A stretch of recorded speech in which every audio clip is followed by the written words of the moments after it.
大家好，今天是2023年9月26号，视频来聊一下比特币有没有量比价先行的迹象，以及 25K 主力为什么多次收出楔形看涨的形态。那这种形态，如果我们站在主力的角度去思考，为什么每一次高点都是打得很低，然后低点也是打得很低，包括历史上21年当时两个高点的位置，跟很多粉丝朋友掏点在这个最高位以及这个位置当时里面有哪一些知识点，或者是主力当时操盘的手法，我们要怎么去解读，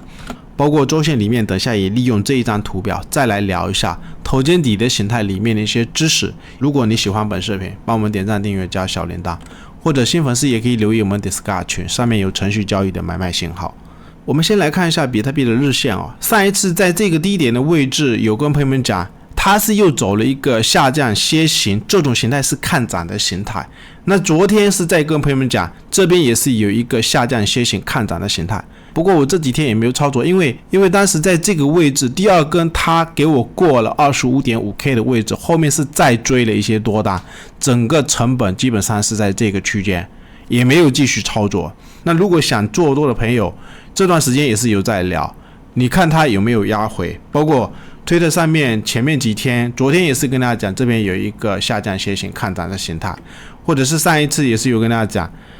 这个箱体，你看一下有没有挖坑，如果挖坑你要操作合约再做多，看主力会不会整理完挖坑到 25.8K 附近，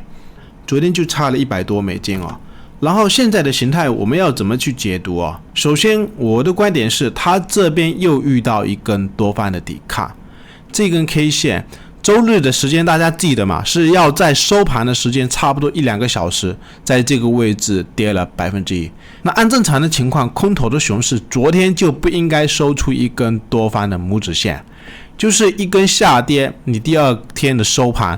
你至少重心应该要继续往下移，但是昨天的收盘价是在这一根 K 线的实体里面，所以说明这两根 K 线它是一个多方抵抗的 K 线，也就是技术派里面或者是裸 K 形态里面的拇指线。那这个位置会马上涨吗？不一定我的观点是，至少好的现象我们看到就是涨有量，收涨的时候 K 线都是有量，或者是跌的时候是在缩量的，所以有可能在这个位置筹码很难再杀出，就是主力在这整个区间里面，你要让它重心跌的再低也是有可能。我的观点是，这两根 K 线是非常强的一个支撑区，也不排除这个高点不一定会破而且不断的都是涨的时候有量，涨的时候有量，涨的时候有量，所以也不排除在这个位置量比价先行。如果真的时间整理到位，到时候会不会大举的往上突破？然后我想跟大家讲一个重点，就是这种下降楔形看涨的形态，为什么主力在低点的位置它出这种下降楔形？我个人常年的总结是这样子就是我们要站在主力的角度去思考，为什么每一次它在调整的时候，高点总是在降低，然后低点也是总是在降低，或者类似这种比较大级别的看涨楔形的形态，它每一次打出的高点都是不断的在降低，然后低点也是不断的在降低。我们要去思考一下，如果在视频前看视频的你跟我是空方的主力，我想问一下，价格跌到这么低的低点，如果手上有货要继续把空间压得更低，你会想办法在这么低的位置再把筹码扔出去，让它再跌得这么低吗？所以我的观点，在空间低档的位置，如果有看到这种高点不断在降低，它要继续出货，空方的主力一般都会防一点，就是在低点的位置，万一货被人给接走，你在这种空间低档的位置，你继续灌压，货卖出，万一有人把你的货给接走。所以在空头的市场看到正常的情况，就是它在下跌一段时间总是有一个上涨的高位，然后在这种高位的位置，有可能在低点的位置空方或者是主力，它反而是在低点位置买一些货，然后拉到高位以后，在一些高档的位置，类似这种高档的位置再把货卖出，就造成一个正常的下降趋势。所以我们要思考一下，在这种位置，那如果它高点不断的在降低，低点也不断的在降低，高点不断的在降低，低点也不断的在降低。这种形态只有一种可能，就是主力它是在偷偷的吸货。所以昨天在推特上面也是跟大家讲，不要上了主力的当，筹码不要被主力给骗走。或者我们再看一下当年在2021年的这个低点的位置，也就是比特币从6万的高位跌到3万的这个位置，也是一样，高点高点高点高点，然后低点低点低点，虽然不是很标准，但是这边有一个下影线。但是站在主力，不管是多方还是空方的主力，大主力的角度去思考，他如果要让这个市场给他继续走空，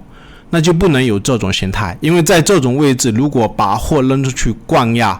没有高点，它有可能在这个位置就不适合去灌压。如果我们站在主力的角度去思考，你是不是要拉高以后，然后看有没有可能再灌压下去。在这种低点的位置，反而主力是喜欢把货再买一些，然后看未来有没有高点的位置买，或者这些位置去买，或者倒过来的形态。那上升楔形看跌的形态，我们也可以倒过来思考，为什么每一次低点都是不断的在抬高，然后每一次高点也是不断的在抬高，形成一个高位的夹角。当年在这个高点的位置，粉丝里面也是有高手一直在聊，这边是有风险，因为当时它是有一个上升楔形看跌的形态，低点都是不断的在抬高，然后高点不断在抬高，就要反向思考，像这些高点的位置，就是有可能有资金在偷偷的出货。包括当时这个位置跌破，然后我们可以看一下低点抬高，高点抬高，这个位置是不是最后的逃命波？这个位置是不是当年在自媒体上面有跟大家讲，这边风险非常的大，有一个高档三炷香在 OKEX 上面。我们可以看一下当时 OKEX 上面的3根 K 线的技术形态，很明显的观察，上影线非常的长哦，全部都是在这一线上，后面在这个位置逃点，一路往下崩。那现在我的个人观点，目前的比特币既然有这种形态，应该就是有人在偷偷的建仓。然后我们再来聊一下比特币头肩底周线里面的形态哦。这个颈线的支撑，颈线只要突破，历史上就没有再重新返回到颈线。我们可以看一下当年比特币从6万跌下来，这几个颈线的压力位，它是收盘从来都没有突破过。或者我们可以看一下历史上比特币在2020年的底部，这个头肩底的形态也是一样。我们可以看一下这个头部的位置是不是量最大的位置，它重新再压回来，压不下去啊，就是没有再破过。包括我们可以看一下这个比特币在2019年这个颈线突破，它也没有再回到这个颈线下方啊。我们可以看一下，就是这一条支撑线，虽然是有跌破过，疫情爆发的时候跌破过，但是没有收在这个下方。目前 25K 下方的底部是非常的扎实啊，要指望它再下去嘛，你尽量等嘛，时间到位有可能方向就是往上去看。最后还是一样，可以订我们的 YouTube。